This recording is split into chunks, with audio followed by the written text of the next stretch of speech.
दोस्त, आज मैं एक ऐसे स्टूडेंट के बारे में बताने जा रहा हूँ जिसे सिर्फ और सिर्फ एक गलती की वजह से इसे जिंदगी भर पछताना पड़ा। दोस्त, इनके पिताजी बहुत ही गरीब किसान थे और ये दिन रात एक करके खेतों में काम करके घर को चलाया करते थे। लेकिन ये अपने बेटे को पढ़ा लिखा कर एक सरकारी नौकरी दिलाने का सपना पाल रहे थे। इसलिए इन्होंने अपने बेटे को 12th कंप्लीट होने के बाद से ही पटना में कंपटीशन की तैयारी करने के लिए भेज दिए थे और कंपटीशन के साथ साथ ही BA पार्ट 1 में इसका एडमिशन भी करवा दिए थे। ये लड़का भी अपने कैरियर को लेकर बहुत सीरियस था, लेकिन कुछ दिन तैयारी करने के बाद इसे पटना का हवा लग जाता है और लाल पीला हरा के चक्कर में फंस जाता है और टाइम वेस्ट करने लगता है। अब आप तो समझ ही गए होंगे कि मैं क्या कहना चाह रहा हूँ। ये लड़का दरअसल प्यार के चक्कर में पड़ गया था।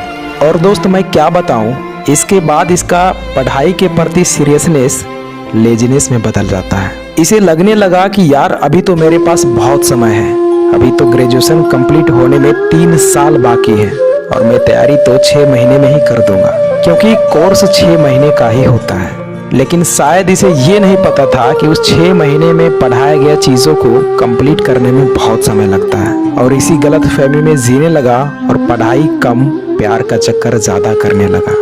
हालांकि बीच बीच में इसे रियलाइज़ होता था कि मैं गलत कर रहा हूँ, लेकिन दोस्त, इस चक्कर में जो एक बार पड़ जाता है ना, वो इतनी आसानी से बाहर नहीं निकल पाता है। ये जीवन की सच्चाई है, जितना जल्दी समझ लो उतना ही बेहतर होगा। ये लड़का इसी तरह अपने जीवन के 3 साल ऐसे ही बिता दिए और अभी तक ये क्लास का ही चक्कर लगा रहा था।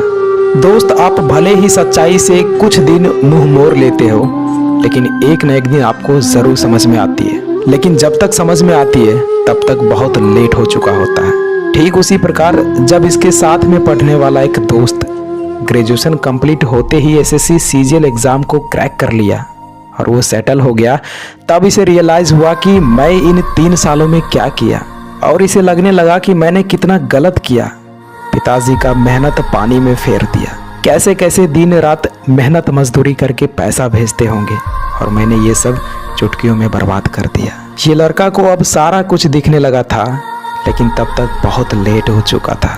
और दोस्त, इसी समय घर से कॉल आता है कि बेटा, माँ की आंखों का ऑपरेशन कराना है, लेकिन पैसे नहीं है क्योंकि सारा पैसा तो तेरा पढ़ाई में लगा दिया। बेटा, तुम्हारा सिलेक्शन कब हो रहा है?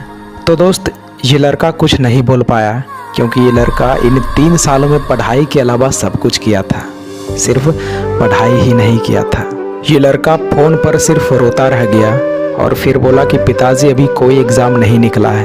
दरअसल मैं गलत रास्ते पे चला गया था, मैं भूल गया था कि मैं यहाँ क्या करने के लिए आया हूँ, मुझे माफ़ कर दीजिए पिताजी। दोस्त, इतना बात सुनकर इनके पिताजी शॉक्ड हो गए और सोचने लगे कि मैं क्या सोच रहा था और क्या पाया। मैं ये सोच रहा था कि अब दुख की घड़ी बहुत जल्द ही खत्म होगा, लेकिन सारा उम्मीद पे पानी फेर दिया। अरे मैंने तुम्हारे लिए क्या नहीं किया, अपना ज़मीन का 90% हिस्सा इन 3 सालों में बेच दिया, ये सोचकर कि मेरा बेटा शहर में अच्छे से पढ़ाई कर रहा होगा।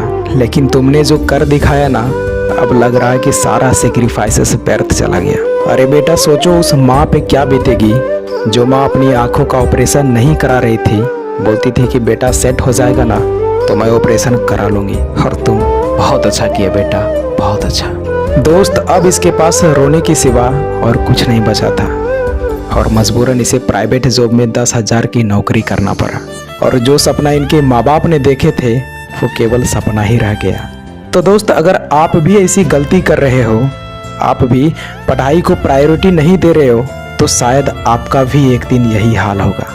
कड़वी है लेकिन बहुत सच है। इसलिए दोस्त, समय रहते खुद में सुधार कर लीजिए, क्योंकि समय के पास इतना वक्त नहीं है कि वो आपको दोबारा समय दे सके। तो दोस्त, ये स्टोरी मैं अभी के जनरेशन को देखते हुए तैयार किया है। आई होप इस स्टोरी से आप लोगों को बहुत मोटिवेशन मिला होगा। तो दोस्त, अब मिलते हैं किसी नेक्स्ट वीडियो में, तब तक के लिए जय हिंद, वंदे मातरम।